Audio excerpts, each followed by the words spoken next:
Welcome back, family, to another episode of Walking in Wisdom, where we do analysis of Nollywood movies. Why? Because I am a fan of Nollywood, and we know that Nollywood has a global audience. And part of what's happening in the world today, whether you're looking at politics, actors, celebrities, social media, or even in our own lives, there's so many in-depth information we can glean from the movies. One of the things I love about Nollywood movies is that it portray characters with deep deep character that you have to pause and ask yourself some questions. So for me, for almost all the movies I've seen, you can then take the character, determine whether the person operated with good character or bad character, and learn, glean from the lessons. As a leadership coach and as a woman of faith, I am very passionate about understanding when we know better, we do better. And we can certainly consider our faves, including for me, Sonia Uche, Maurice Sam, and producers such as Uchenna Mubano, Uche Nancy, Ruth Kideri, as well as Ruth Kideri as a actor as well. They all have very compelling stories to tell, and they're all very compelling actors indeed. So if you have not subscribed to your favorite, including Sonia Uche, Maurice Sam, Uchenna Mubano, and all of the others, they put so much hard work. Um, all of the individuals behind the scenes, including the directors and the writers and the screenplays and the producers and the videographers, right? So it takes so much energy and art form to bring us such compelling stories. Minimum we could do is please subscribe if you haven't already done so. Today we're going to speak definitely about a movie To Be Better or Bitter. Have you seen it? Have you seen the movie To Be Better or Bitter by Uchenna Mobano, portrayed by the characters? We have actress Sonia Uche, Maurice Sam, and Pamela Okoye. Very compelling storyline, and that is the nature of today's movie. So, family, welcome back. If you have not subscribed to this platform, it's relatively new. I encourage that you do so. If you love dissecting movies, learning from it, and you do believe that as a nation, as a global community and Nollywood lovers, we all should have good character. And our goal as individuals is to level up and really work on ourselves. And if we could find information that we can glean and learn from, including movies such as Nollywood, we should be doing so. So, as a leadership coach, I help my clients and we have certain discussions. Sometimes I would refer them to a movie or two. And I said, why not? Why not bring this analysis to the global community, totally free of charge? You can ask yourself those questions, uh, and you yourself can level up and do the work indeed. So, again, today's movie is all about embarking on a journey if you decide to commit to it and understand that every thing that we do certainly has consequences, and consequences indeed can have a domino effect. If your family man or your wife, your actions have consequences, it affects everyone. And with communities, with extended families, it also could affect your in-laws, certainly your kids, etc. So indeed, your action has consequences. And if we consider the movie Teen To Be Better or Bitter, this tells you life is also about choice. Regardless of what we go through in life, we're all going to have hardships, challenges, and we could decide to be better and rise above the occasion and become resilient and build, grow, and learn and be an example for others, or we can be bitter and take down the world in that level of bitterness. Ultimately, we're taking down ourselves. So I'm going to give you a brief description of the story. A family man started off very loving family. Unfortunately, the family man, Innocence, played by Maurice Sam's character, had friends who were very influential in his life. And as a result, no one was able to direct the other in making right choices. And this takes me to my first script here because I am a woman of faith. We're looking at Proverbs 13:20. He that walketh with wise men shall be wise, but a companion of fools shall be destroyed. Did you get it? He that walketh with wise men shall be wise. So If you're wise, you should have wise friends. If you walk with wise friends, that doesn't mean you're perfect. That means if you get in trouble, your wise friends should be able to say, nah, that's not good, and should be able to rebuke you because he or she's not doing it. But a companion of fools shall be destroyed. If you're a fool and you have fools as companions, or you might be a wise person, quote unquote, but you're not wise enough to choose wise friends because you have foolish friends, they're going to give you foolish advice. And as a result, your actions indeed have consequences. So it's even biblically based, where it's important to choose your company wisely. And this is something that Sunya Uchi herself spoke about as well. So it's very important to consider choosing wise friends. And again, if you have not indeed subscribed to Sunya Uchi, please be sure to do so. Another concept I want to bring to your attention is the lust of the flesh that was part of the movie. Um, all three characters um, had the lust of the flesh. And when they had the lust of the flesh, it got them all into trouble. And unfortunately, in this particular movie, you had one individual who was married, who had more than 41 women that he was sleeping with. We have the Maurice Sam character by the name of Innocent, who had a long-term relationship with someone else who was aware he was married. And then we had a third character whose wife and kids were living abroad. So in his mind, even though he made a covenant and a spiritual covenant with his wife, in his mind, he was single. And what your heart cannot see, it cannot grieve. So unfortunately, because all three men decided to hang around each other and no one was wise enough because they were all cheating, whether it's one or 41, no one could have been the wise person to say, you really shouldn't do that. Why? Because they were all cheating. Cheating is cheating, 1 of 41, right? And I would encourage you to watch the whole movie. I'm not going to give it away, but again, lust of the flesh brings you to a level of facing your consequences, and it's not a matter of if, but it is a matter of when.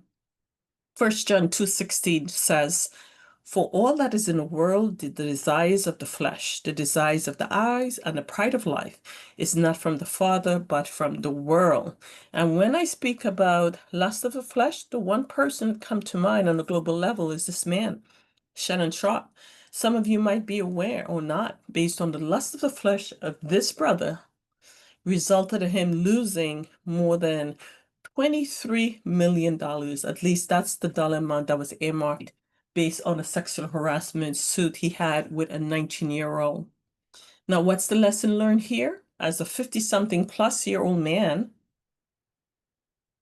you shouldn't be in such relationships. Now, some cultures may condone that, but you have to ensure that there's consent and it shouldn't be done behind closed doors. Otherwise, it can almost declare you bankrupt. So as of today, as you move forward, this man who was a football player, who was a former podcaster, um, Shannon Sharp, he just paid his entire NFL career based on the lust of the flesh. Now we're going to get back into today's movie because I want to show you and highlight the importance of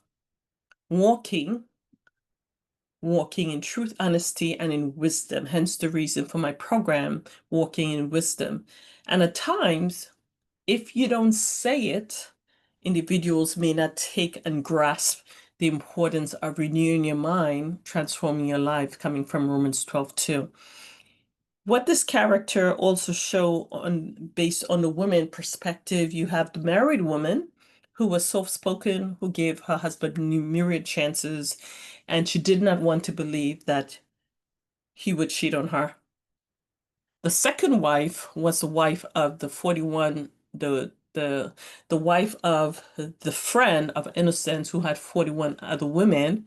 Week after week, she would come with a new STD, and which was disconcerting in and of itself. Eventually, She said, and she posed to Sonia's character, all men cheat. And then the third woman was a desperate one who told herself that she was better than everyone else, including the wife, who, in a sense, that's the character of Marie Sam, made a covenant with. She was convinced that the wife wasn't good enough, but when she became the wife, she would be good enough, and that negative habit, the lust of the flesh, would come to an end. If you have not seen the movie, the question is, did it? I would leave that for you to find out because I want you to watch this movie with many, many lessons. Having said that, now we're going to put on my leadership coaching hat and consider from a leadership perspective a couple of things on the husband's mindset come to mind. Associating with friends, um, the core issue of understanding who you're friends with and understanding those that lack integrity. And you yourself, regardless, don't have a sense of self-leadership. In my coaching practice, we speak about self-leadership. That's the most important thing that any leader can possess, and we are all leaders. We are all called to lead our feet towards righteousness and be intentional about it. So the integrity and the lack of self-leadership was at the core of this three-man bromance. Then you have the soft sell of poor choices. It starts with poor advice and entertaining strangers, normalizing infidelity. And that's exactly what they happened because they all had a second side chick or multiple side chicks coming through whenever they partied, mixed with alcohol, opens up, um, opens you up for behavior that typically you would say no. If only one person was doing it, it wouldn't seem normal. But if it's something that they did all the time, they indeed normalize infidelity. And then, of course, there was avoidance of responsibility. Part of the discussion you would hear when you look at this movie is the man as a breadwinner or the provider. Is that the only way you provide financially? What about emotionally? What about sexually? What about free from disease? What about emotionally? What about spiritually? What about that initial covenant you made in front of your family, your wife, and the Most High? The cost of selfishness, right? In this day and age, people are not being responsible. They're going outside of that covenant. And even if you were single, there's still a level of responsibility if you're opting to be free and liberal with your activities. So it's very important to understand there's a cost of selfishness. If you're only thinking about yourself, those type of actions they're driven by immediate gratification, self-indulgence, right? Again, lust of the flesh. And this indeed can have a devastating impact. And then you have leading by example in reverse, right? If you're leading by example, you're doing a good thing. But in reverse, what you'll see is, in a sense, proposal of a second wife, despite the pain caused, shows a shocking lack of empathy and a desperate attempt to maintain his desires rather than rectifying his wrongs until. And this is where you have to look at the movie until. So go look at a movie, but understand this is poor leadership in action, prioritizing personal comfort over the well-being and dignity of those trusted in his care. And when you have a covenant, you both agreed. Now, if you both agreed to 10 women, you and the 10 women agreed, right? And if that's your culture, you both agree that's great. If there was no agreement, absolutely not. And if you walk in man or woman of faith, understanding the God of heaven and earth created heaven and earth, there was Adam and there was Eve. There were no 10 additional women with Adam. So when it comes to walking in faith, biblically speaking, it's a man, Adam, and a woman, indeed, Eve. Now, from the wife's perspective, there's perils of enabling an unchecked hope, not monitoring and just taking every word for granted until you reach a point where you know you can trust this person's word. You have to try it until he is proven to be who he say or who she said she is. And this particular movie, you had a bitter trap, while not explicitly detailed for the two wives, staying in a situation of chronic infidelity by the second wife often leads to slow erosion of self-worth, trust, and happiness. Luckily for her, you'll need to see at the end, so watch it yourself. Then you have enabling behavior. Sometimes staying can inadvertently enable the destructive behavior of a pattern. And sometimes you need to get up and go. Now, what I liked about So-So's character, she was saying, if this was me, I would do X. Now you have to determine when it happened to her, whether she stayed or not, whether she was a woman of a word or not. And there's also the high cost of unchecked hope. Many people stay out of love commitment for hope for change or fear of the unknown. And sometimes you need space. And one of the things we're hearing a lot from the Nollywood scene is the word peace. I'm taking peace and I'm choosing peace. Better or bitter. I'm choosing peace. So I'm choosing better rather than attempting to make noise, rather than attempting to stay and to work it through. If this is something you committed to do on your own, this is something, as a leader, I would say, the other person has to go through and do the work on his or her own. Whether there's room for reconciliation, there's always room for reconciliation based on visible change, mental, spiritual change, emotional change. Then there's impact on character. Having long-term exposure to betrayal without a path to resolution can diminish one's sense of agency. And more than likely, if it's not addressed, it will happen again. It's not a matter of if, not when. So sometimes I'm not saying the D word. Sometimes I'm saying peace, which means pulling yourself away from that toxic situation and being an enabler and thinking that matrimony on a husband's part only equates to providing financial assistance. That's one of many parts he was called to do as a man, as a head of his home. So ultimately, let's have some solutions for everyday person desiring good character. You want to guard your inner circle. Your circle is a reflection of really who you are, right? Show me your friends and I'll tell you who you are. That is true. And in the era of social media, do you really have 1,000, 1,000,000 friends? Or is it two? And friendship is defined the person you can call and they would show up consistently based on your need. That's a friend. Everyone else is just a number on your data analytics.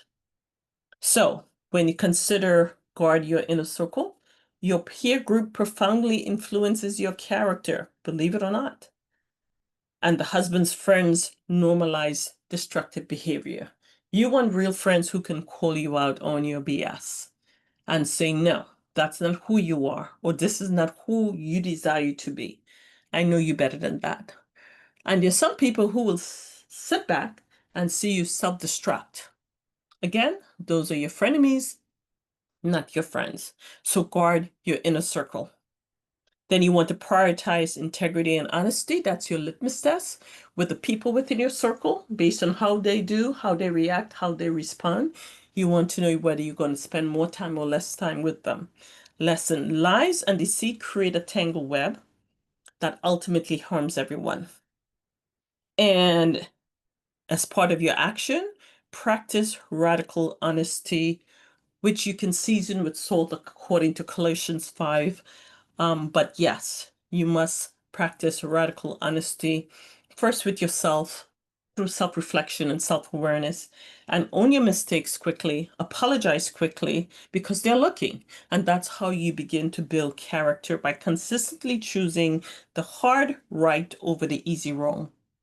Did you hear me? You build character by consistently choosing the hard right over the easy wrong. If you say you'll do something, do it. Let your nay be a nay, let your yea be a yea. Embrace personal accountability. That is the how. The lesson here, blaming others, making excuses, or simply disappearing from responsibilities erodes your respect and destroys relationships. Action taken, assume full responsibility for your actions and consequences. And if you're a popular person, if you have a social media, come on your social media platform, apologize, whatever that might be, if they are involved. But assume responsibility. And if you are a public person, you have a public persona or brand, no younger kids are watching you. So now you're being influenced. Now you're influencing others. Whether you know them by name or not, it's still your responsibility to do the right thing. Then you want to cultivate empathy and trust. This is the why. The husband's lack of empathy for their wives' feelings and respect for their dignity was definitely um, visible. That was the core of the first hour of the movie, the lack of empathy. And this thinking that they're providers and if they can have money for their wakes and have a nice home and have the nice car and their kids are okay, their job is done. And that could not be further from the truth. The action, actively practice putting yourself in another's shoe and then develop strong boundaries and self-worth for where the betrayal comes in. And this is typically in the storyline for the wives. The ultimate act of character was recognizing her self-worth. And there are a number of ways you can recognize your self-worth, including saying it and really coercing him to be responsible for his actions. Look at a movie to see what exactly Sonia Uchi's character did, what exactly did her best friend character did, what exactly did the second woman, right? The second wife of Maurice Sam's character did. That's very important. And then seek external support and wisdom. And of course, part of seeking external support, that part of external support, like a leadership coach, like a psychologist, psychiatrist, regardless of what it is, seeking external support is helpful. That person is here to help you navigate the realm and the decision making in your mind. Don't do it alone. You don't have to. And in this era of social media, if your business was put out on social media, then I would say to you, guess what? Then you have a responsibility on going on social media to rectify the situation as well. So better to be better or bitter is really a profound reminder that our character is forged not in times of ease, but in the crucible of life, of our choices when faced with temptation, conflict, and pain. And many a times that temptation again is the lust of the flesh from life. Even if we're committed in a relationship, we're thinking the grass is greener on the other side. And again, that couldn't be further from the truth. It's a daily conscious decision to choose integrity, empathy, and respect for ourselves and for others. And ultimately, we know that indeed character matters. Family, if you have not subscribed to this particular platform, Walking in Wisdom, where we analyze movies and really in your face telling you character matters, and it's a misnomer that it doesn't anymore. It matters. And if you plan to build your character or rebuild your character, aka your brand, and do your alignment, you can certainly be on your way by simply implementing some of the strategies that we recommend, as well as considering the lessons learned from these movies, but being mindful and being knowledgeable and being intentional of wanting to do better now that you know better. That's all for this episode. Until next time, be well and take care of yourself and each other.